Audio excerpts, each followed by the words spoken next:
Welcome back to the Silver Grappler Podcast. Today I'm joined by a special guest who wears two hats. He's a karate sensei and a Brazilian Jiu-Jitsu brown belt. Not only is he a dedicated martial artist, but he's also an entrepreneur who's been working hard to build his own school, teaching both arts under one roof. We'll dive into his journey of starting and growing a dojo and the challenges of balancing tradition and modern training and his vision for the future of martial arts schools. Let's get into it. Sensei Bobby, how are you, buddy? Thank you for joining me today. Thanks for having me, Professor Patrick.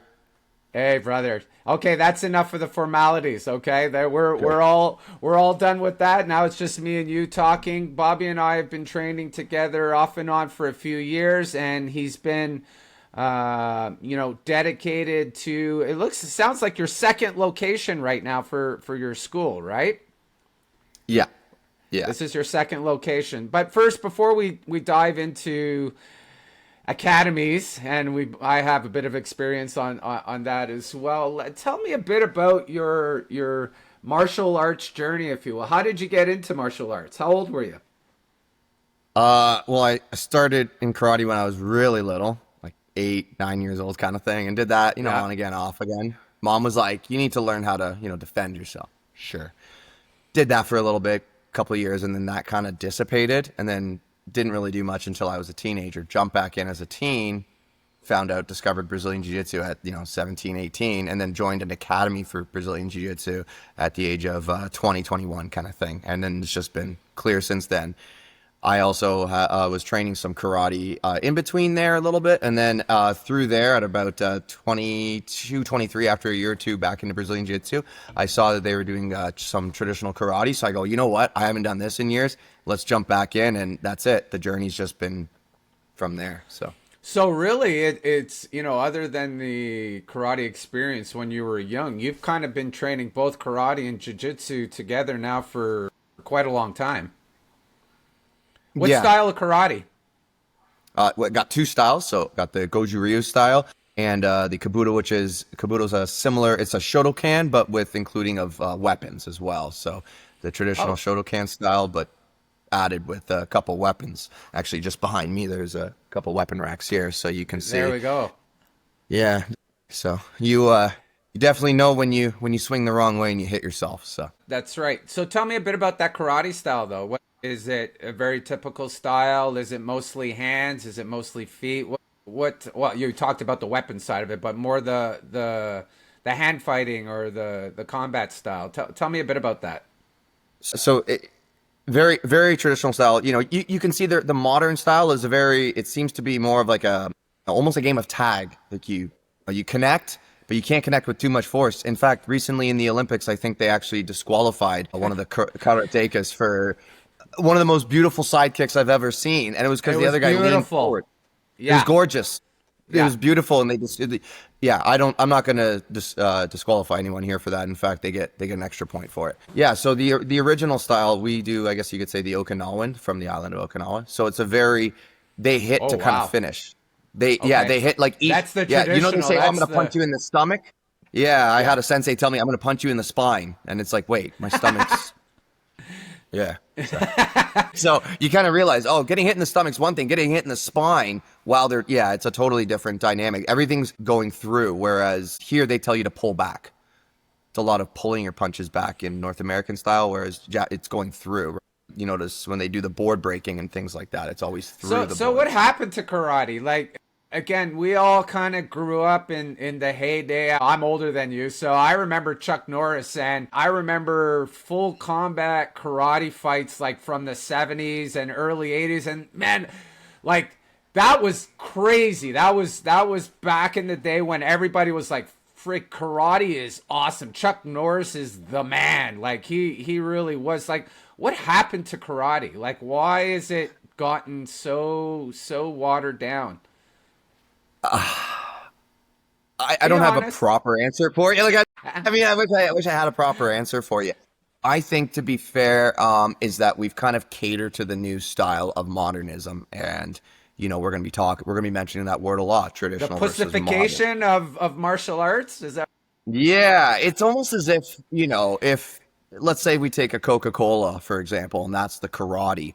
And then every 10 years, we pour a little bit of that Coke out and fill it, with water, right? And every 10 years, we're pouring a little bit more of that Coca-Cola out and filling it with more water. Well, now it's really not Coca-Cola anymore. It's just diluted, it's just muddy water at this point. And it just and looks it's hard to find those traditional schools as well. And you can almost see it slowly happening on the jiu-jitsu side, which is kind of weird for me because again, I've been doing this a couple decades now, and back in the day it felt much more like a MMA. It was much more savage. Like we really tried to murder each other on a regular basis. And now I could see certain schools kind of, catering to the more general public. The way the club I'm at right now, or that you also attend, we have the classes for both, right? So we kind of cater to both. We have the classes for what we call advanced and competitors, where we try to literally, you and I try to murder each other, and those are always fun. But for the more, casual folks, we have our more basic, fundamental classes that they can attend. I'm starting to feel like jiu-jitsu is slowly going in that direction. What do you think? I'll actually agree with you on that. I've heard about some of the schools opening up now, and I've talked with other friends and things like that. People who train at different schools, different locations. Definitely, location is a big thing. You mentioned that earlier. I mean, I got to say, Right. your location is prime for that advance. Like you got 14 and 15-year-old kids in there that are just running through brown belts and stuff. I'm like, Right. But this location, the other guy was telling me, his son goes there, and his son got the gray white belt, and then now he just got gray. And he's saying, yeah, my son gets a stripe every 6 weeks. And I'm like, You know what? You know what the most fun I have as a teen and kids coach. So just for the audience reminder, I teach from 7 to 13. Right? Sometimes they get a little older, but usually if they've been with my program for any sort of time, by the time they get to 13, they're murderers and they go train with the adults. One of the biggest thrills that I have is when we get kids coming from other schools, and and again, there's other great schools in our area. Don't get me wrong, but there's a bunch of schools like what you're talking about that just kind of hand belts out like candy. And I'm always interested to see what the level is. And again, if I'll ask them what school they came from, and as soon as they mention certain schools, I'm like, okay, right. I'll usually decide, I'll look at the kid, and then I'll usually decide, do I want to give them a wake-up call right away, or do I want to ease them into the program? And most of the time, I want to give them a wake-up call. So I'll put them in with a half-decent kid that's probably a lower belt. So if they come in with a medium to high-level gray, I'll put them with either a gray-white or a couple stripes on a white belt, and then they'll wipe the map, with them. So it's always, so I don't get it. I don't get the just handing out the belts periodically like that, especially for kids. I don't understand it. And it's slowly starting to happen on the adult side. We're kind of fortunate where we kind of have to work for our belts. You've been at jiu-jitsu quite a while, right? And you're knocking on that door for that black belt. I could feel it when we roll. It's like, I don't want it yet. You just keep me at brown, man. I'm good with that. Put me back to purple. I'm okay with going back. No more toe holds, man. You're killing me. That's what they all say. Jeez, I would die if I wasn't allowed to do leg locks. I love it. So let's get into your school, and tell us a bit about your school and the types of programs that you have. What's the name of it again? It's called Kihatsu. Yeah, it's a little tricky to pronounce, and it What means is that from? enlightened. Kihatsu, yeah, it's enlightened. It's enlightened translated to Japanese. So I have a really cool sensei. His name's Fritz. You might have heard of him. You might have seen him once or twice around. Is Fritz your sensei? Really? Meppa. Wow. Yeah. Wow. Okay. Well, there's a character we should bring on the podcast sometime, eh? I don't know if the camera can fit his beautiful hair. He's amazing. He's an amazing guy. Okay, and he Yeah. still helps out at your school and Yeah, right. he's just fantastic. You know, he comes in on Saturdays and relieves me of my duty for a few hours and says, "Rob, just go relax. I'll have an energy drink. Or, you know, sit back. Let me take care of your kids for you, right?" And you know what? They all know who he is. They all know, right? Under me. I'm like, "Hey, if Speaking of you're energy under me, drinks, so cheers to you." So, cheers. flavor you Happy got energy. there. This is called a Zoa. I call it the energy drink that was on sale at Costco. Whichever That's one's on exactly it. sale. They're so expensive now. It's like whichever one's on sale is pretty much the one that I pick up. That's exactly. Yeah, somebody saw me drinking the Ghost. They're like, "Why are you drinking that?" I'm like, "It was the only thing on sale." So, Yeah, yeah. yeah, and I don't mind the Ghost actually. Geez, we should Yeah, do the a only one I podcast won't just buy. on energy drink. Which one won't you buy? Monster, green Monster. I won't buy it. I won't buy The green green Monster. one? What's The with the green one? one.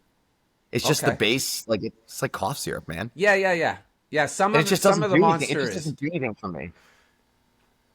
Yeah, So there's my son. I shouldn't be saying this, but my son, he loves the Monsters and he starts grabbing. He goes, "I want to try every single flavor." And I'm just like, there's only certain flavors that I kind of like with the Monster, whereas some of the other ones, like I like the Rain, I like, a lot of the other ones, but Monster's the one where I always have to double check what the flavor is. And anything like cotton candy or something like I'm just like, I'm not touching that no, crap. Like, just give that's me crap. No, it's just crap. basic flavors. Well, you're a Okay, Nos guy though, aren't you? Yeah. I love Nas. We've talked about Yeah. Nas is if Nas is on sale, like I'm stocking up, buddy. Like that's it. I'll fill my fridge. Just open it up, just a blue light glows out, so it's good. Would you drink an energy drink before you start training? Depends on the training, really. Yeah.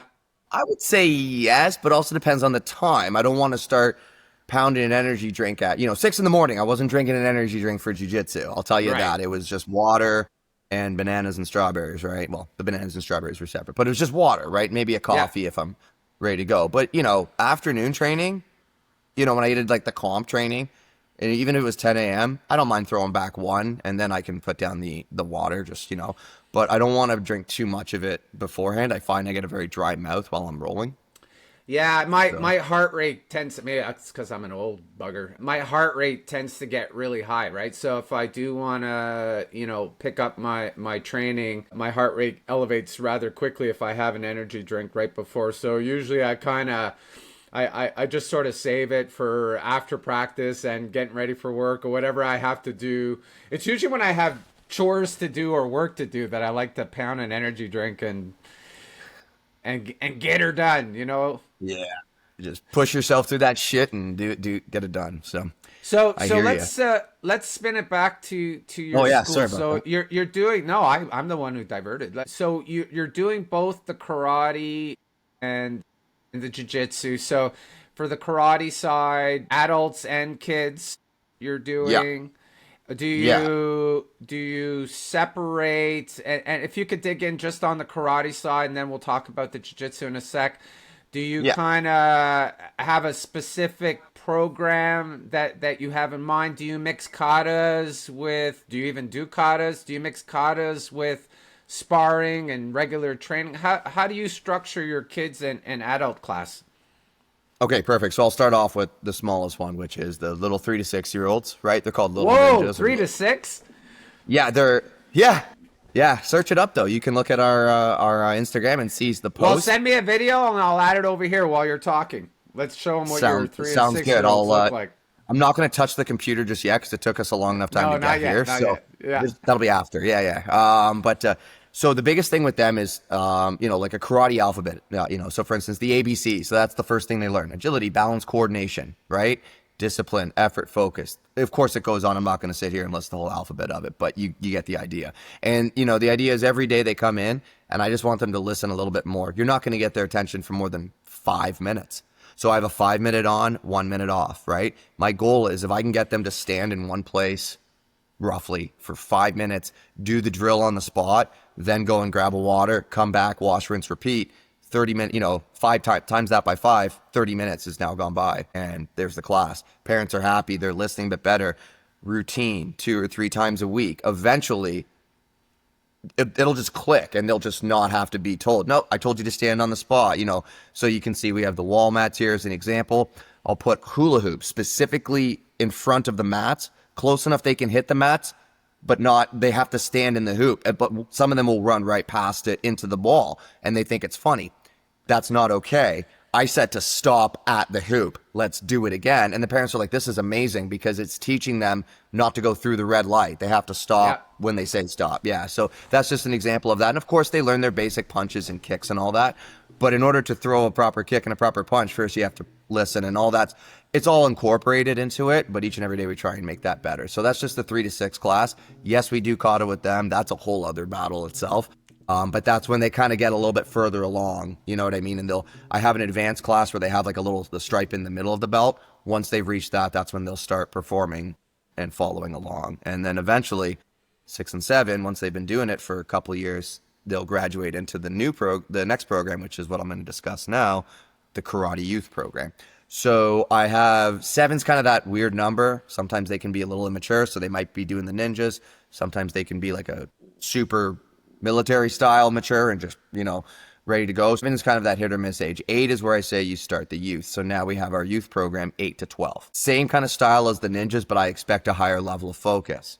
This time there's more disciplinary actions, other than just saying, I want you to stand there. No, I told you to stay. There's push-ups. If you don't listen, there's push-ups. Or if there's, you know, these types of things, that way they have an understanding. Or even better, you can sit out for 5 minutes and watch your friends do all the fun kicking drills. So you are very traditional. That's absolutely old school, man. Yeah, you know, nothing's worse than watching your friends have all the fun and you just sitting there. And then I say, hey, now we can come back and do all the boring stuff, like you know what I mean? It's like now, and then they're like, wow, I really should have just listened the first time, right? And it's like, and I'm not going to try and be that jerk, but at the same time, you know, if I'm giving my time to show you traditional, so I'm teaching traditional style, but in a contemporary kind of way. So yeah, there's a little bit of music in the background and things like that. Sure. You know, I'm a little bit more lenient with things. I'm not just gonna be like, hey, you know, and just kind of thing. No, not like that at all. But there is that. Remember what I said the first time? This is the second warning. Third time, you're gonna sit out, and they already now have that in their head.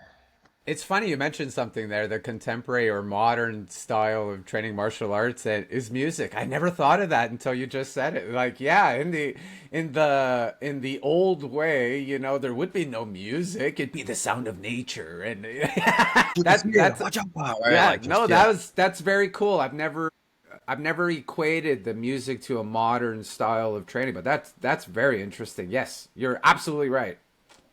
So one of the biggest things is they have all these fun songs in the warm-up. You know, we're doing jumping jacks and burpees and crisscross, you name it. You know, come on, we can all come up with a warm-up. So we do that for 10, 15 minutes, and we got the music. And then the music kind of goes down, but it's in the background. You kind of hear it, right? It's down. Yeah. Maybe it might go up a little. Start going over the drills, blocking, punching, whatever, you know, some basic self-defense stuff. I do a lot of wrist-grabbing stuff and wrist control because I find that there's not enough of that nowadays. Like kids they all pull back where we know, you know, you want to go against the thumb, things like that. So I incorporate that because I think it's important in karate as well. But sorry, what was I going to say? I drifted off. Oh, how much sparring? How much sparring do those kids do? That's the thing. I don't start them sparring until green belt. I don't start them sparring until green belt. Now, I'm going to show my ignorance. What's the belt progression? Oh, my apologies. So white, yellow, orange, green. So essentially, it's your fourth belt. Blue, and then I have a blue with a black stripe called a blue. It's a blue advanced. Then purple, same thing, purple advanced, brown advanced, and then eventually you get your black. Wow. So the same 10 belt system. It's double the amount of I'm used to white, blue, purple, brown, black, but yeah. There's a lot. And I think the idea with that is it is kind of geared towards, I want to see more progression. Whereas in jiu-jitsu, it's like, you can be a white belt 3 years, whatever.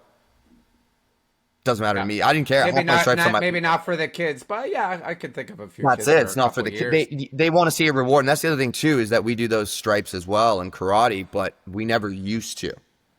I break a lot of hearts with the kids, and I know we're going to talk more jiu-jitsu, but I break a lot of hearts. I do not hand them out like candy. So they'll look at me and say, you know, am I getting a stripe this time? I go, no. You got, here's what you got. But you know, I just won't say no and walk away. I'll lay out exactly what I need to see if you want to get to the next level. And some kids, I'll even say, yeah, you're not going to get a grade until you go to a tournament. And you go to one tournament, I don't care how you do, just go to a tournament and then we'll have a conversation, right? So are your standards very strict on the karate side? Because we're still kind of focused there. Yes, to some level. I'm not I can't say I'm a master or anything at this. I've just been doing it, and I've seen through different dojos and different styles, because I have 4 styles myself, and Fritz has 7. He's on a different level. Yeah, but I've seen through different styles what works and what doesn't work primarily. Like, let's be fair, you can't just go and, you know, front kick a kid and hope that they're going to get back up from that. You know, that's why we have this, we got some body armor here behind us, right? So the kids learn how to actually take the hit so they get more comfortable with it. And once you get, it's like jiu-jitsu. You can't, I mean, you can, but not everyone's going to survive the lion's den on day one. You can't just throw them into the, you know, and just bury them in. Hey, some do and some don't, right? But I think it's a little bit more. But like the difference is, do you need new students or not, right? So if you're growing a school, if you're growing a school, that's probably not the best tactic. But if you got a lot of kids in your program, it's like, yeah, let's thin the herd is what I call it. They'll eventually get it, and when they do, I go, welcome to reality. But hey, if they survive that shock, you know, it's you got a trooper. That's true. So let's get into the adult program. What's your adult program look like? Adult program, it's pretty much, I put teens and adults together because, I mean, come on. Yeah, same as jiu-jitsu. It's definitely a lot more serious. It's a lot more of like, hey, you're doing it kind of like, hey, here's the drill. And I incorporate a lot more of the kickboxing, MMA style that I have a bit of a background. Like, so for instance, last night, we were doing like hook punches, shoot back, switch roundhouse kick. And they're like, there's hook punches in karate? I'm like, nope. Doesn't matter. There's hook punches in real life. Yeah. And 2 of the girls were 14 and 15 or 16, whatever, 2 teenage girls. And when their dad was there, you actually met the guy. He's a big guy, big guy, right? He's about 6'3", you know, 240. And I'm like, see where this hook punch can go? I'm like, go ahead, and like, where would it be on your dad? And he's like, that would suck, right? I'm like, yeah. I'm like, but that straight punch, that isn't going to do anything to that big guy. So, you know, you got to learn how to, if he's already there, you know, bear hugging you, your straight punches do nothing. You got to do something here. You got to create some distance. And that's another thing too. Distant management is so key that it just gets so overlooked in karate. It just in general in striking, it gets so overlooked. So that's one of the things I go over number 1 in adults is distant management. If they're already close enough to hit you, or if you can hit them, they can probably hit you. Angles, things like that. There's no top position in striking. In jiu-jitsu, there's a top position. That's the difference. There's no top position in striking. You're both standing. It's who's got the better angles. Yeah, absolutely. And let's jump over to the jiu-jitsu side. I'm assuming assuming you kind of have it set up in a similar way. Traditional from a jiu-jitsu perspective. We probably run our programs very similarly because I've come and visit your program. So you want to just glaze over that real quick? Yeah, super simple. I also did a little bit of the Gracie combative way back when. Oh yeah, 'cause you trained with Scott, and Scott's been a previous guest, and who loves all that stuff. Yes, he's great. Yeah, actually, I still stay in contact with Scott, and we go over some of the reviews because I got up to purple in that, which was most of it. But Scott, he just went. He's amazing. Yeah, but I'm hunting with him this week. No way, really? That's awesome. Yeah. It's deer opener in Ontario, so we're meeting up later this week. Okay. You sound so excited about that.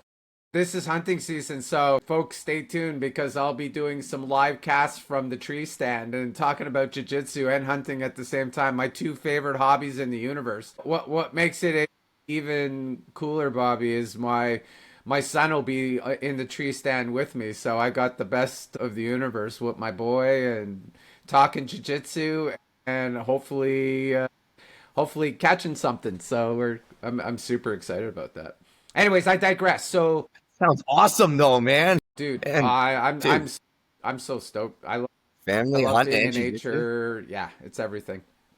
So back to the jiu-jitsu, and let me ask a more general question. Is there an interest, or what's your student base like as far as cross training is concerned between the two? Is that a That's challenge? probably the biggest thing. That's probably the biggest challenge. I will say the cross training because let's be fair here. Most people don't. They'll train 2 or 3 days a week unless you get those higher competitive people. The average person trains maybe once or twice a week, not even 2 or 3 times a week. Right. Even for me, I've been known to miss out. I mean, I did one day so far. I'll be hitting up on Thursday, and that's pretty much it. I get my 2 days in and try my very best at James's place. Of course, I do my own karate, but I digress. It's the challenge is that when you want to do something, let's say karate, you want to, okay, I want to learn, I want to get my black belt. I want to learn how to use this weapon. I want to learn how to kick, right? Once you start doing that, you're so dedicated towards one thing that all of a sudden it's like, okay, now we're going to the ground. But wait, everything I just practiced is now nullified. Well, it's not nullified. It's just a different area, It's a right? different It's just area of a fight. exactly. And the fight, 80% of the fights, I think, roughly 80% go to the ground now, or end with some sort of ground type of scenario where it could just be, you just straight headlock, drag him to the ground. And it's like that's Gracie Combative 101. They got like 16 headlock escapes. And it's like, you know what I mean? It's like the first thing you got to do is escape a headlock, right? Like, and there's always that one kid who likes to headlock, just on a side note, even if it's Yeah. Now I got a couple of them. I yell at them because it's illegal for the kids, right? So yeah, of course. Yeah, might as well do something that's illegal. But doing? for adults, I do get a couple of adults who are just very dedicated, like, oh, I really like this and I really like this. But then something will happen where a schedule thing will happen in real life, or they get injured, or they come, they do a sparring and it's like, hey, I really hurt my shoulder, rolling with, this blue belt or this other white belt. Well, yeah, two white belts rolling is like two hurricanes. Like that's what's going to happen. Two wild cats sometimes, yeah. And that's why I try and bring my adults to Wabi, right? To your place, right? Because the idea is I want them to roll higher levels. Like, in fact, my one friend who rolled you, he was like, man, Pat was all over me. It was great. Then he went for my arm and I was like, I didn't know what to do. But he didn't break it. And I was like, thank God for that. We got to work the next day. And I was like, that's how we are. We're savages, but we're controlled savages. And so anyway, with the cross training kind of thing, you get a couple of the young bloods that are like, yeah, I want to do it. I want to do it. Then they kind of get that taste of like, wow, it's getting really intense. Like, this is hard. Yeah, well, if it was easy, everybody would do it.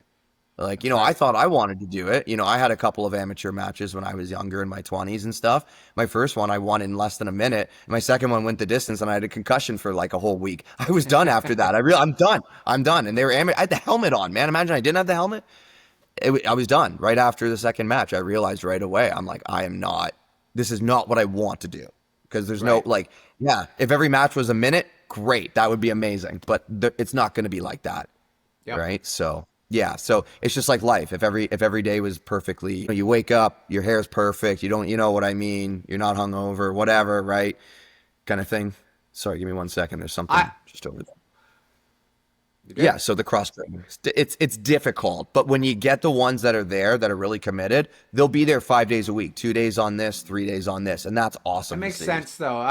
I can understand it. And then when I owned my club, again, we cross trained, although they were all grappling arts. We did jiu-jitsu, judo, and a little bit of wrestling.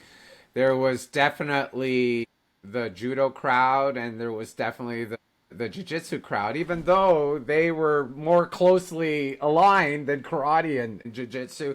I still saw the two camps for the exact reason that you said is, one really wanted to focus on one area, and it takes that time, and there's only so much time that we actually have to train. So that makes perfect sense. Now let me shift a little bit, because this is your second location, your second gym. What's been your biggest challenge sort of rebuilding this new gym and the new location? What's been your biggest deal? Rebranding. Rebranding and doing I was in, we kind of opened up a like a homeschool thing during like the pandemic, right? After the pandemic, right? And basically we had this whole thing like daytime, certain age groups, this like musical thing, This is music the first and gym. martial. Yeah. That was like the first thing. And like it was great. It was great for what it did for its time. The problem is, you know, I'm running a program 3 to 6. You know why? Because kids get older. And if I said, here's my program, it's only for 4-year-olds, like, you know, this is it, 4-year-old whatever swimming. I'm only going to get that age group for only that 1 year. And it was only successful for that 1 year. And it was great. It was awesome success. But then people start to graduate, right? And not that they graduated from the martial arts program, but they graduated. So it's, you know, now you're only getting certain ends on certain because you things. tied it with the homeschooling stuff, right? Yeah, exactly. Yeah. And now you've opened this new location, which is absolutely gorgeous. Am I allowed to say that? Should I tell the story? Yeah, you're allowed to say that. It's a pretty nice place. The original owner, he's pretty cool. Hey, he's an incredibly handsome sensei, I heard. By the way, folks, so this, when I owned York Judo and BJJ, Bobby's in my location. Bobby's in my old location, and he gives me a hard time all the time because I need to come and visit my old home. But, you know, it's tough finding the time, but I definitely have to go visit. So I miss that place. I love what you've done with it, just what I could see in the pictures and that. So thanks. You know, it really is an interesting location because it is in a little bit of a small industrial park, but there's some great traffic around there. So what are some of the strategies that you're trying to use to attract students in that area? Well, for one, I just got 2 new signs that are coming in. Good. There you go. For one, I got that. So I don't know where the old sign's going to, I'm pretty sure I know where the old sign's going to go. So that's the first thing. I got 2 new signs coming in. The other thing is too, is that we're right by Newmarket Hydro. At some point, someone's going to have to go to Hydro. So, you know, whenever I see that there's cars actually there, you know, and I got some time during the day, the best part to do is just random little PR stuff, making a quick little mailbox trip. Say hi to people, drop off your cards, things like that. I picked up one random just defense lawyer just from that alone. He's like, hey, what, you do martial? Yeah. Okay, yeah. He just walked right back with me, and we were chit-chatting before you knew it. He walked back with me, and he walked back to his car in a suit and with a new gi in his hand, right? And he's like, I'll see you the next day. So that was great. Trying to get, you know, once people find out where I am, they're there. So a couple of signs at the front of the big, like the Bayview, like the big intersection or whatnot. My challenge though is, because I don't know much about the business stuff, right, is once I send it out and I do that, really like how do I, like, do I target this audience? Do I target this audience? Because I do have such a wide variety of classes. I mean, I teach everyone from, I got my youngest student at 3, no offense to my oldest student at 66, right? That's a big difference. It's a huge challenge. Like, I used to bang my head against the wall because I've tried everything. I think the best mechanism is probably Google Ads or something like that. But I put the signs in the street. I even got a ticket once because I got the bylaw officer stop me and said, you can't be putting signs. And I said, oh, I'm sorry. You know, and she drove away and I put the rest of my signs on the street anyway. So I got a ticket for that. And, you know, I even tried, you know, in the early days, I even tried doing a pamphlet. I went to the local mall and I put the freaking pamphlet on every single car in the mall. You know how many return? I probably put out 1,000 of those. You know what my return was? 0. Damn. So yeah, I did the house to house. And, you know, the cold call house to house thing, maybe I just got bored quickly, but, you know, I don't think that it probably generated 2 or 3, but the effort was just too much. Like going out in the street and just talking to people and stuff like that, like 2 or 3. Yeah, it's nice to talk to people, but it wasn't the right thing. I think doing the local fairs and stuff like that was decent as far as raising awareness. There was no direct signups, but it let the community know that you existed. So there was some follow-up traffic in those scenarios. But again, I like those ones. You know, once you have a bit of extra money and and you can afford some decent signage for it, and you bring your tables and that works really well. But it's a commitment. A lot of the traditional taekwondo and karate schools do that. So I had done that for Brazilian jiu-jitsu and judo, so it wasn't an immediate effect. It was more, again, an investment over the long term, where like, oh yeah, I remember jiu-jitsu. I saw that guy and talked to him, and I gave a lot of freebie stuff to kids just to make them stop, right? And fill out what I wasn't good at, and this would be a tip for folks that are interested in doing that type of marketing. Really make sure you get people to fill out for draws. And what I was really bad at is I got a whole bunch of papers filled out for the draws, but I never followed up on it. That was a huge challenge. I think I followed up once and turned it around, but I never dug deep into it. Have you tried that type of marketing? No, I don't think I have tried that. I think we did something with like a Santa Claus parade. We had the kids out there, but I haven't set up like a stand specifically for that. We did one grassroots event. That's what it was called Grassroots. I remember anyone who put their email in there, I specifically had that under that, and then just sent out the email for, I think I got one hit off of that, and they weren't permanent kind of thing, so. Right. It's tough. It's tough. It's something called guerrilla marketing, man. You just gotta keep on it and raise the awareness in the community. I think that's the most important bit, is just when people want to make a decision that they want to learn something, you got to just make sure that they think about you, or it's in their face when they start searching it. So that's why I think Google Google ads are one of the best.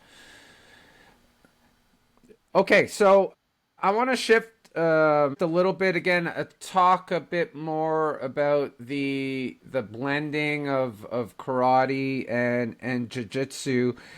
Have you noticed any sort of influence in your jiu-jitsu classes based on your experience with karate? Do you see any crossover in any aspects at all? Yes. Actually, vice versa, both.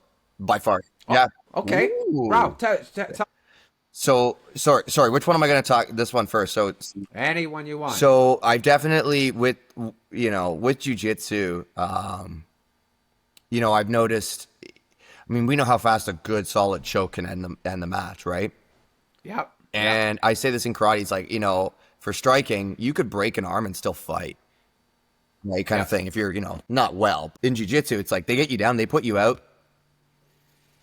Doesn't matter how tough you are. No blood to the brain, you're done. It's over. Yep. So I say with karate, right, the last thing you want to do if you're a striker, don't let him grab you.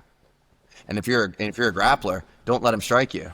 You're like, well, you've already alluded to it, right? Like maintaining your distance, your leg distance, your arm distance, and then there's grappling distance, right? So my main objective is, how do I get past the legs and the hands to get to the grappling distance? That's the, and it's coming as a karate expert, and that's one of the reasons why I like your standing in jiu-jitsu, is I could see the way you're using both brains there, if you will, and managing the distance really well. Yeah, it's trying not to throw the roundhouse kick that's difficult. It's like, I just want to snap that thing sometimes, right? Or just a quick back fist is actually, a palm strike. Just the basic stuff. Roundhouse I wouldn't even bother throwing outside. People don't use palm strikes enough.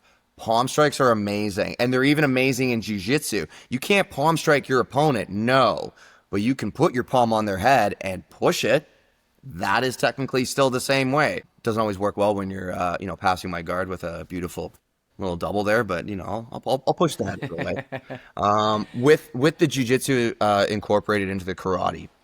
In karate, there are certain moves where you do get close. And with jiu-jitsu, what I've done now is I've incorporated the karate self-defense, the basic, get your hands back up, to get them down to the ground. Because I don't care how good your karate is. If this guy is 100 pounds bigger than you, you still have a disadvantage in the stand-up, but you do have an advantage with him on his back. You got two advantages. One, you can either run, or two, you can continue to engage. That's it. There's no in between. That's it. You either get out or get in. that's it. You don't kind of, do I fight? Do I not fight? No, you have to make that choice, and that's situational. But let's pretend that we don't do self-defense all the time outside of this place, right? Like, let's be fair. We don't get into fights outside of this place. This is just what if. Anyways, going into the karate for jiu-jitsu stuff. Yeah. One of the things is karate has a lot of stances. So you have to hold those stances for periods of time. And it's very stable, and people will start to push you and shift you. Well, essentially, that's my base. So when you're trying to sweep me, by the way, nice butterfly sweep on the last roll. That was sick. Caught me right off guard, right? I try and get my base low. So I try and use those stances in karate. So even like a knee on belly in jiu-jitsu, that's essentially just a front stance. But instead of going forward, I'm going on an angle driving down. You know, that's really interesting that you said that from a stance perspective, because I get really pissed off in teaching kids and adults on jiu-jitsu. One of the things people don't have an appreciation for is stance, where I come from wrestling. So stance and base is everything. And even when I did judo, there was more of an appreciation for footwork. Footwork and stance in judo is paramount, right? So in jiu-jitsu, they don't talk a lot about that stance. They talk about being heavy. They got the pulling guard stance, but any sort of takedown, jiu-jitsu goes and leans on the other arts heavily, because I can't even think of a jiu-jitsu takedown, specific takedown, right? You know, it's usually a combination of judo, wrestling, and using those two skill sets to help your jiu-jitsu. And I just find I'm spoiled, because I have the judo and wrestling, and then I'll look at a lot of purists on the jiu-jitsu side, and I'm just like, the stand-up is just awful. In general, the stand-up is maybe not at the highest level, but those high-level guys, they're training judo and wrestling. Yes, so, you know, it's just, it's almost pathetic. So it's interesting that you notice that from a karate perspective. That's very interesting, and I can see where it applies in jiu-jitsu. Yes, absolutely. In fact, and Fritz, he really focuses on this. Think about the stances. It all starts with the feet. Well, what's the feet? It's the foundation. So if your feet aren't good, the rest of you is definitely not good. So for me, some of the drills that I do, and I'm going to mention for my adults especially, I'm a lot harder on, right? Like, sure. Let's look at Miles, for example. You know, I'm the opposite, if I can interject. I'm the complete opposite. Really? And maybe it's because it's the more jiu-jitsu carefree side, where if you're an adult, you do what you want to do. Like, you know, I'm going to come in, I'm going to help, I'm going to run the class, I'm going to teach you. But if you want to fuck around, or if you want to do so, that's on, if you want to go get water, that's on you. And I just want to stay on theme. Don't forget your thought here. But the kids, I go next level discipline. And to equate it to our theme, which is traditional versus modern training, I am super traditional. And my teacher in jiu-jitsu was not at all. He's very casual with the kids, talks to them, you know, and he gets them to listen. I'm very, very, very strict. And the guy I credit my teaching of young children and middle-aged children is a Taekwondo instructor. And I used to, the younger they are, the more I structure it like a Taekwondo class. So for those really young kids, I'm like, you're going to go in the lines, and I'm going to teach you the moves, and I'm going to break it down by step. 1, 2, 3. And then I make them do it all at the same time. 1, 2, 3. Okay, you got it now. Do it on your own. Count in your head, right? Mm-hmm. Whereas the older kids, I just show them the move like the traditional jiu-jitsu side of it. But if they step out of line, like they're doing burpees, I want their belts tied. When they line up, I don't want them looking at me when they're fixing their belt. They got to turn around, fix their gi. You know, and then it's super, super, super traditional. And what he did that amazed me was like Master Kim. Like there's a billion Master Kims, right? He was just so amazing. What he would do is he was so strict, military strict. You could tell he was in the Korean military, South Korean military for sure. But at the same time, as soon as there was an opportunity to give a compliment or to make a little joke and have some fun. He was the first one in there. And I'm like, man, that's how you teach kids. You get them that discipline. And then, you know, what my wrestling coach used to do as well is if he was going to get mad at you for something, he looked for an opportunity to compliment. So I do go out of my way, especially there's always the trouble kids that you hear me yelling their name all the time, but then I'll come around and say, hey, good job there. You did that one good. And that keeps them motivated. But it was funny that and again, adults, I couldn't care less. Like, you know, if your belt's not tied, that's on you, right? Like I get mad at the adults just for fun to get them to giggle like I'm treating them like a kid. But it's funny that you said that you're stricter in I'm assuming the technique and the form of the technique. Yes, in that sense. Talk a bit about that. Yeah, I'm stricter, and I say to the adults, and I go, listen, if, you know, and I'll just be fair, listen, we're adults, you know, most of the time they're parents, right? They're kind of like, listen, we're adults. Like, I can say to them, hey, listen, I can guide you, you know, I can throw you through this, but if you want to really improve, if you want to see a serious improvement, it requires dedication on your part. You know, apparently 50% of adults can't do a push-up. You know, these types of things, right? And they're like, well, if like their stomach's in the way. Yeah, it's okay, right? Exactly, yeah, exactly. I'm trying not to laugh about that, man. But come on, yeah, it is. Sure, it's fact, man. Let's just throw it out there. Yeah, put down the fork, right? Like, let's go, right? I went out with my high school buddies. For some beverages a couple weeks ago, right? And you know, it's interesting to see how some of them we're all in our early to late middle 50s, and yeah, some guys can't do a push-up. Nope. And you know, and there's other guys that are still in great shape. So and that's what I think the beauty of martial art and the way you teach karate and the beauty of jiu-jitsu is there is no reason why you can't do it at any age. Exactly. Right? You talked about a 66-year-old gentleman. You talked about 4-year-old kids. Yeah. It's really for everyone. There's no reason people should be stagnant and not doing anything. Right. And, you know, so to touch base on that, I do get more stricter with the technique as the belts progress with the kids. So that's one of where a little bit of that contemporary comes in, right. Where, you know, I don't care if they're a white belt and they're making a mistake. Now, there is a mistake that they're not allowed to make, and I'm going to hold it up. Right? Thumb inside. Oh, geez. If they ever do this, right? You know what I mean? I teach them how to. The thumb goes to the outside every time. Man, this hand is still swollen. That's okay. It's still a little bit swollen, but it's good. But yeah, if they do this, I don't care what belt you are. You're going to throw then 10 proper punches, right? And then you're going to do push-ups, because it is like the number one thing I think of when I think of doing martial arts. And this is where I look at you and I go, yeah, this is where, Pat, I really agree. I can't believe people do that. That's a thing? Like, that's... Like, you gotta know nothing. Like, I'm trying to, that. okay, I'm just gonna say it. Like, okay, I teach, like, you know, I do some like those like little fun kickboxy, you know, cardio classes, and I have, you know, I'm not gonna say, but you know, parents who have never thrown a punch before, or they think they've thrown a punch. Right. I had a lady come in and throw it like this once.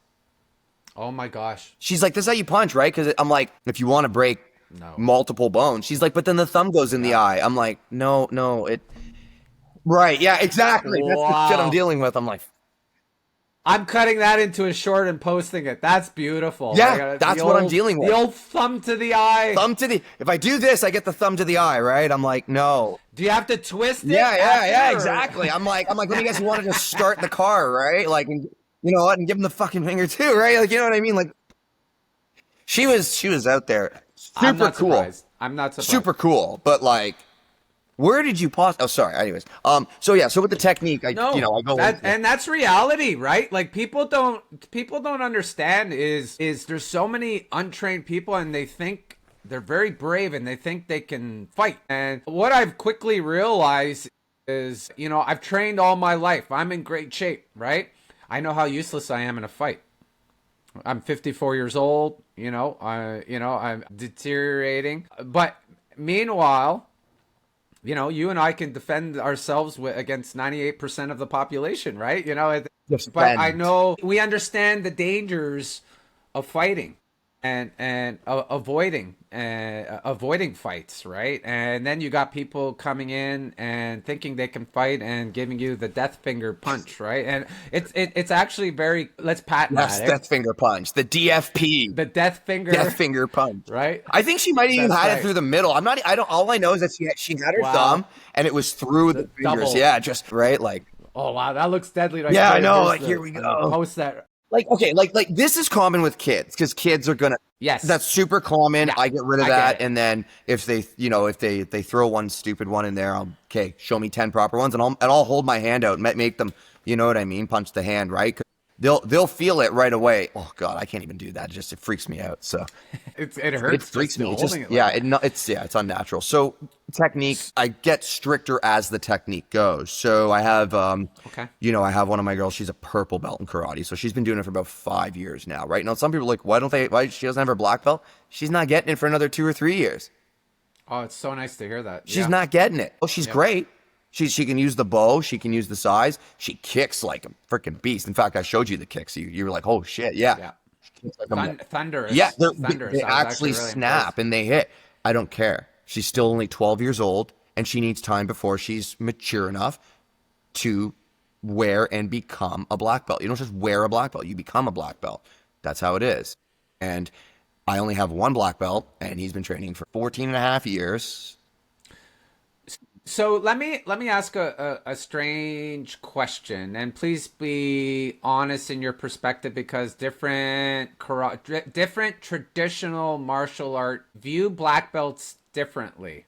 Where in jiu-jitsu we view the black belt as like you're not a master, but you've acquired a skill set, and you're definitely on the path of expert level. I would say is the expectation when you're a black belt, right? You understand the art, and there's sort of a expertise that goes along with it, which is the reason why we don't give kids black belts in jiu-jitsu versus the judo style, where judo you get your black belt in 3 to 5 years, and that has to be a very committed 3 to 5 years, because you're doing the curriculum, and it doesn't matter how old you are, and you can even do it faster than 3 years if you're fully committed. And the idea with the judo black belt is, okay, you understand the curriculum of throws and newaza. You are now ready to begin your journey in judo,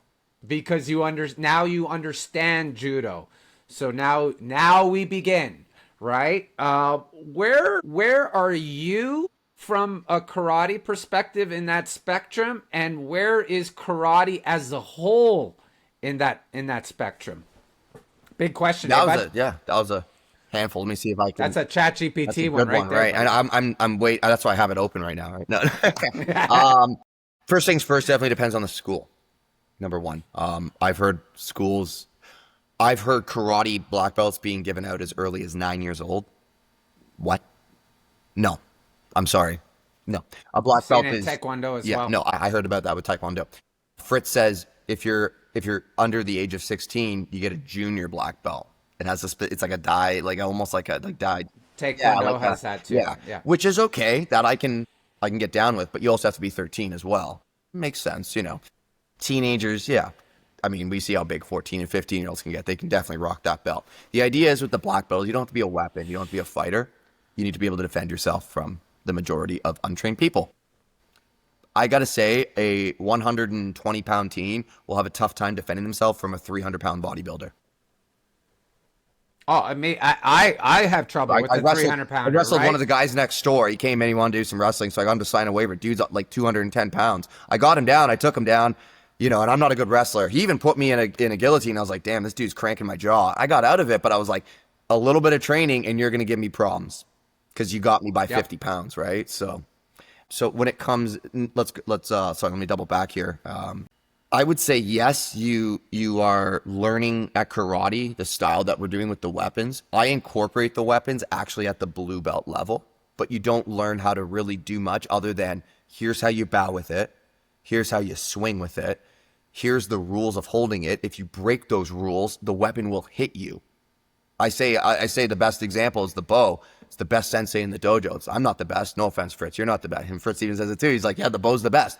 If you decide, I'm like, okay, let's just use the one example where it comes up over the shoulder and you swing over. If they bring it out to the side, they're whacking their back of their head. Whose fault is that? Is it the bow's fault? Is it my fault? Because I didn't tell you how to do it. It's your fault because you decided to be silly and pull it this way instead of bringing it over the top. And that's just one example of understanding the angles, dynamics of that type of stuff. And you're only going to hit yourself so many times with that thing before you realize, shit, I'm doing something wrong. Kind of in jiu-jitsu too. They reach up and mount, armbar, same concept. I'm doing something wrong. Do it again. Yeah. Maybe after the third time you pop that, give a little thing in the arm. He's going to go, maybe I should stay a little tighter and go for, hip, shrimp, etc. So I would say yes, they get the basics at around the blue, purple belt level. Brown, they start to focus on it, but then black is really, truly when the martial art begins. Because I got to say that I probably learned more in the last more like the judo side. Well, you could say that for jiu-jitsu as well. I don't know. I'm not a black belt in jiu-jitsu. I can't say that. So, but I will say from the karate's perspective, I probably learned more. You're knocking on that door, buddy. Appreciate it. I can't wait to get beaten up by all you first, But in terms of, I got to say, now it might be a little bit different because I've learned a lot at black belt. I think I've learned more at black belt, maybe not just specific moves or anything like that, but how to move, how to incorporate the moves, how to chain the moves together versus the first 10 years, I would say. That's the way it feels that way to me. Or maybe perhaps I've perfected or sharpened some of the moves, that I wasn't able to do before. And yeah, I would say maybe. Well, you've had time to look at your own system and kind of rebuild it. Like I've changed up a few things, moved a few things around. Absolutely. Yeah. And what I found, I'm like, wow, a kid, I realized I'm like 4-year-olds have trouble doing sit-ups. You know why? Because their head is like 50% of their body. So I'm like, sit-ups are out of the 3 to 6. There's no point in doing sit-ups in a 3 to 6 year old program. Yeah. There's 0 point doing it because they're not going to fundamentally do it. Right. The other thing too, is I can't stand when they're like, okay, kids do push-ups and the kids are like, flopping around. Not a chance. I get the little, the little squishy helmets we use for the karate. I make them hold the push-up position, and then they have to squish the helmets with their chest, so they actually get their chest in. You make it a game. You're making it a game. Yeah, and it makes a fun little squishy sound, so the kids have fun doing it, right? Yeah. And the one kid's like... I used to struggle with the little kid class, again, the younger 6 years old and under, because you have to make everything fun. Right. And I'd spend more time thinking about strategies of making things fun. What technique do I want to teach them? And then how can I make it fun to teach? And what cute words can I associate it with the specific move? Right. Whereas as soon as they hit that 7, 8 years old, it's like, no, we're working now. Like I tell everyone coming into jiu-jitsu, whether you like it or not, you're training like you're going to do a competition, because someone in our gym is going to a competition. So everyone trains at the same level and has the same expectation. And again, people are thinking, oh, that's super hard. I used the term earlier, thinning the herd. The reality there is kids are super resilient. And as long as they keep coming back, the transformation of martial arts, I would say it's the same for karate, taekwondo, judo, but my experience explicitly tells me if they stick with any sort of martial art, within a few years, they become a completely different human, filled with confidence, filled with inner strength. And that I think is quite lacking in today's society. You can almost see the difference in the kids, the way they stand, the way they present themselves, right? Like, oh no, it's like, it's and it's incredible to see. You've mentioned a few of those 13, 14-year-olds. Well, they started off with me at like 5, 6 years old. So I remember when they were super docile and tough to deal with, and then all of a sudden they're these monsters that I'm fighting for my life, and I'm a second dan black belt, and I'm like, holy Christ, these kids, I gotta watch myself. I gotta be careful. I gotta put the old man pressure on them sometimes. I know that old man pressure. I felt it before. So let's finish this part off. Looking ahead, what do you think the dojo of the future looks like, both in how people train and how schools could possibly operate. What are you thinking? Should there be just jiu-jitsu schools, or what do you think the future looks like for martial arts schools? It's a great question. I really hope that the future isn't just one style. You know, like you said, you do the judo and you've had some wrestling, and then I believe also there's some fitness cardio classes there as well, like weight training classes. I mean, that's its own thing as well, right? So I'm hoping that the future creates a lot more of these blending style of classes, because, you know, when you incorporate the karate and the jiu-jitsu, when you incorporate a judo and wrestling, when you incorporate hell, boxing and whatever, taekwondo together, right? Whatever, right? You know, it doesn't matter. There's always something you can take out of it. There's nothing, I'll raise my hand. I'm not the biggest fan of taekwondo, okay, given my background. They have some sick sidekicks. And if I, I trained with a third dan taekwondo girl. She was about 5'1". Her sidekick could right over my head. I was like, damn.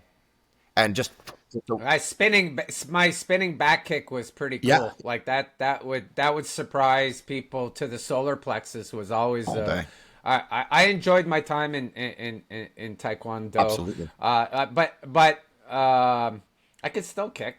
But the best thing I got out of it is stretching and flexibility. Amazing. Some of the best. That was it. So that's interesting. So I think most schools now have more than one art.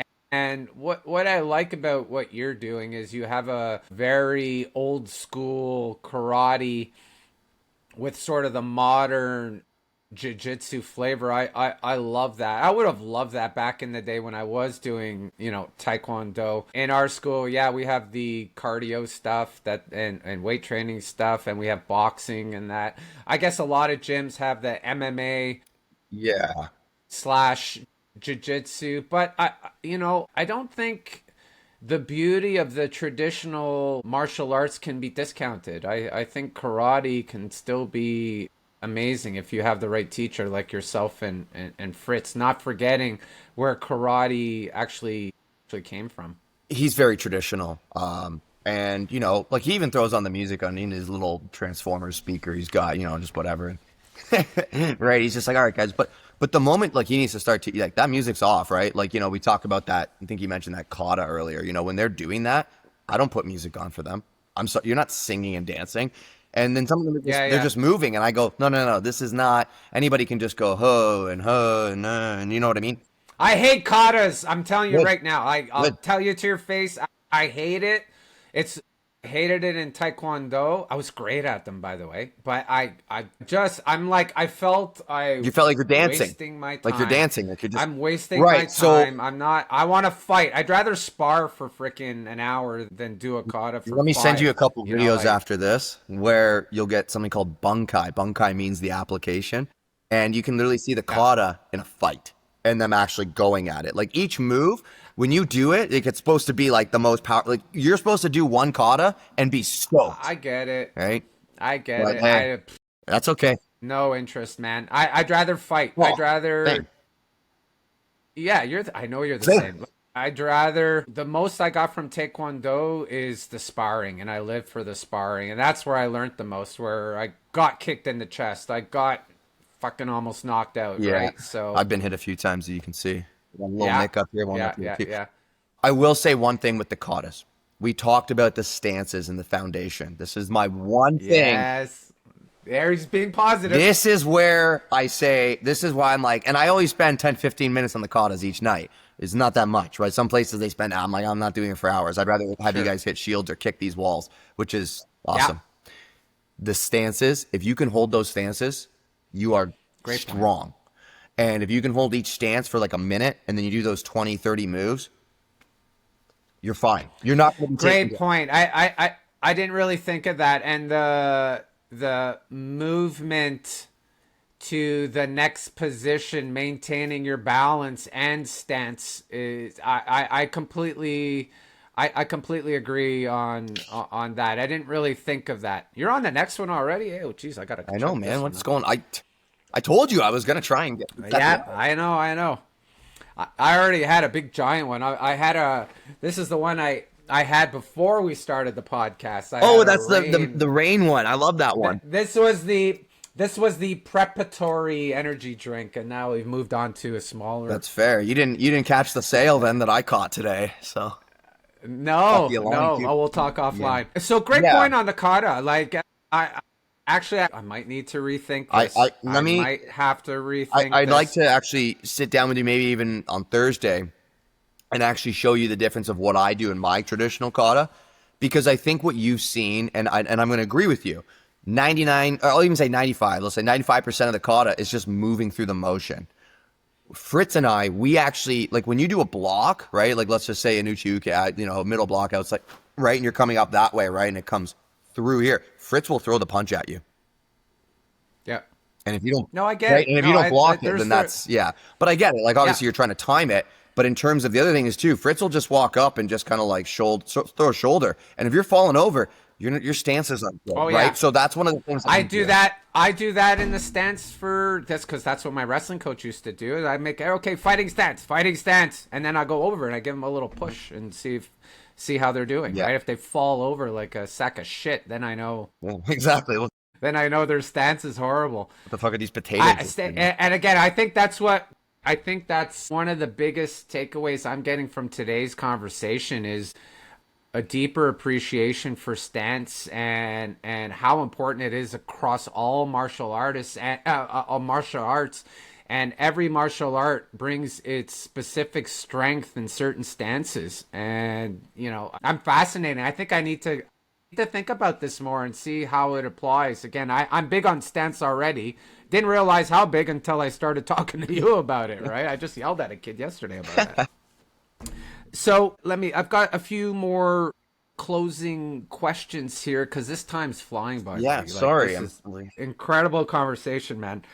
How has running your own school changed you, not just as a martial artist, but as a person? How have you changed, brother? A lot, brother. I mean, you've even seen me growing up through it, we're not going to discuss any personal stuff on here. There's no reason for that. Nope. But in terms of personal growth, definitely gotten a lot more understanding for certain things, such as, it sucks, but it's okay. It's okay if you had a bad day, if you had a rough, no one walked in the door on this, I didn't get any new intros. It's okay. That means you go back home and you figure out how to get them in for tomorrow, and not to dwell upon every sort of thing. It's like, shit, I had a really rough class or something, right? Does that mean I lose clients? No, right? I gotta, so I've learned to adapt and kind of not get so uptight about every fucking thing. I'll just be fair. I'll just say it. I used to get uptight about every fucking thing. It's like same here. Right. And it's funny because how we got, especially the marketing stuff. Right. Especially the marketing stuff. You can even see it I'm just like, oh, right. I mean, the kid who obviously kind of got us, my old apprentice, Teo, he got us kind of, hooked up or whatever. And he was like, man, Pat, you're like Patrick, man. And he's like, actually, very similar, I was like, really? No way. Now we are pretty similar, but you have the experience, you have, you've already been through it all. So I look up to you in that sense of like, I'm learning a lot from today. Like when you're talking about the guerrilla marketing, you tell me you did 1,000 cars and got nothing back, and that didn't stop you. You kept going. And that's one of the things is, for me, a year ago, I would have gone home and been like, I'm done for the weekend. I got nothing. This is shit. Why am I doing this? And it's like jiu-jitsu. No, it's a constant. Yeah. You cannot roll over on it. It's just like, okay, what's the next idea? Exactly. I just got to keep moving forward. Like I got my ass kicked on Monday. 5 out of 7 of my rounds were black belts that just no-gi, not my jam. I got competitive black belts too. By the way, I didn't actually say the world class. They're all very world class. I know who you're training. You saw the photo. Like, I mean, I'm surprised I'm still able to talk to you properly. But they're all super nice, amazing, and incredible. But I felt white belt. I felt like a white belt.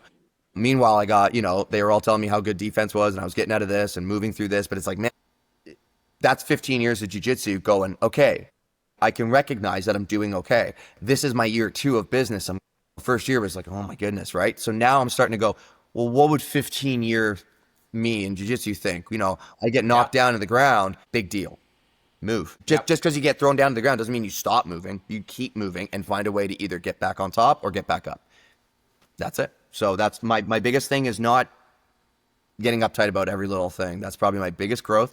And just listening to you guys, trying to listen to the ones who have been around the block. When you have an idea, I try it, and I see success. And if I don't see success, that's okay. It worked back then. Maybe it doesn't work for the modern times now. So, but I always want to listen to every opportunity that's available, because I don't have to take every advice, because if I take every advice, I'm going to be wrong. But to be open to every advice is definitely one of those things. And so that's really important in life, and it's something I equate to in work. It's something I equate to in actually learning martial arts, period, is identify mentors, identify people that have done it before. And if they're willing to work closely with you or answer questions, that's a huge bonus. Or, if all you could do is watch them from afar, successful patterns are successful patterns.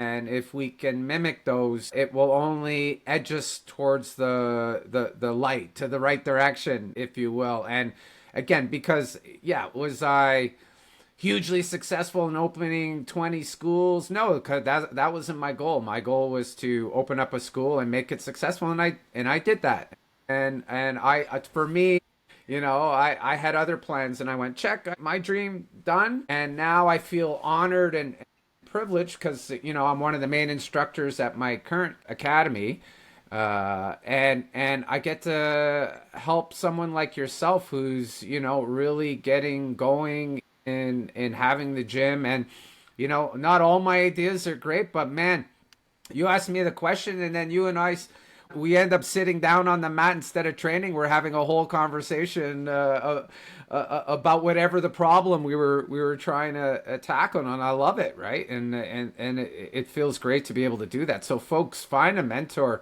and they're going to be able to help you out. So, kind of in closing, what advice would you give someone who dreams of opening their own martial arts school one day? What would like to tell that person or those people? First things first, always follow your dreams. Okay. I left the corporate industry. I was making a lot more money.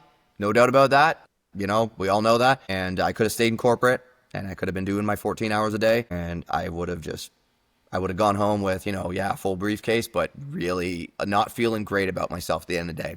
When I go home, half the amount, if that, right? Kind of thing. And I knew that I had 3 or 4 kids, or even adults that said to me, hey, thanks for helping me get better. Oh, I learned this today. Oh, I feel so. Oh, that's huge. That's it right there. And I'll never forget that first time that kid told me, I got my blue belt because of you. And I go, you didn't get it because of me. You got it because you worked hard. And he said, but I worked hard because you helped me. Yeah. Damn, man. It's like, that right there that's the winner. That's the, I can't. We change people's lives, man. In this industry, not only do we teach people to, self-defense, I truly, truly believe we help people, period, whether it's their mental health or their physical health, of all ages. And that's the most satisfying part, eh, Bobby? I absolutely. Number one, that is I can't, man, I'm going to tear up a little bit, because that's one of my favorite things to. Yeah, I'm feeling it too. Yeah, we can both. But to kind of also to throw another side note of that, they have to want it. Yep. They have to want it, and you have to want 100%. To get better about yourself. I've been through that kind of rut, I haven't had a drop of alcohol since July 9th, 2018. One of the things that you and I don't agree on, right? I'm not saying you can, I don't drink, no way. But I don't care if you do or not, because I used to love it. But I just chose that I wanted my path of not doing that specifically, right? Which is, that's my choice, right? But I had to want it. I had to want to do that, right? So to my advice to anyone, first of all, get your mentors, because Patrick, Fritz, James, you guys are all amazing. Thank you so much. And anyone else who's been mentioned, thank you. On top of that, accept the help. Accept help. Don't leave just like jiu-jitsu, leave your ego at the door. Leave it at the door. Accept the help. It doesn't matter if it's a parent who knows how to paint. It doesn't matter if it's a random guy who knows how to install a toilet. Okay? Accept the help, because at the end of the day, you're much better off with a second pair of hands than just your pair of hands. Because I can tell you, I can move a couch by myself, but it is a pain in the butt. With one other person, that pain goes away mostly. Well, there's nothing like when you own a dojo or run a dojo, the sense of community. And if you can build a good community within your own gym, number one, it makes your life a lot easier as a gym owner, because you've got other eyes watching and helping out. So that's a huge piece of feedback. So that's great. Thank you, Bobby. Thank you. sorry, one more thing, if I may. Go, Don't man. worry about investing it with the money. One of the biggest things is I've invested quite a bit with this. Most of the savings and stuff I spent in the years in the restaurant. I spent about 13 years in the restaurant corporate. And I was saving for doing something I wanted to do. I could have still, like I said, I could have still been in corporate. I've spent a good chunk of that, right? But I know that I'm starting to see success. Now I'm seeing success in something I love doing. It's worth it. Everything that's worth huge. the investment. If you want to invest the dollar, you will get the $10, but you won't see it that first day. The day you plant the seed is not the day the tree grows. And you need to nurture that seed. And that's the idea. So all the advice, do what you love. Don't worry about the investment. Ask for help. Find the mentors. And from there, the pieces, the foundations are there. And you try your very best. Again, I'm still working at it. I'm going to my year 2 now. Just signed my new lease. So we're good. And Congratulations. thank you very much. Seeing an increase in students, but thanks to your help and others as well. So we're just going to keep going. And that's only my thing. And I'm hopefully going to see year 3, 4, 5, etc. Perfect. Hey, Sensei Bobby, thank you for your time today, man. You're an inspiration. You're a good friend, great training partner. I'm going to ask you online right now in front of the entire world. I want to do some videos with you. So let's collaborate and do some technical videos together and share it with the world. So thank you. Continue to be an inspiration and best of luck on your journey. Thank you so much. Thanks for having me, Professor Patrick. And Silver Grappler, always a pleasure to be on. Hey! So appreciate all of you, and thank you very much. All right, gang, thanks for joining us. Don't forget, please like and subscribe. It helps the channel. Appreciate it. Have a wonderful day.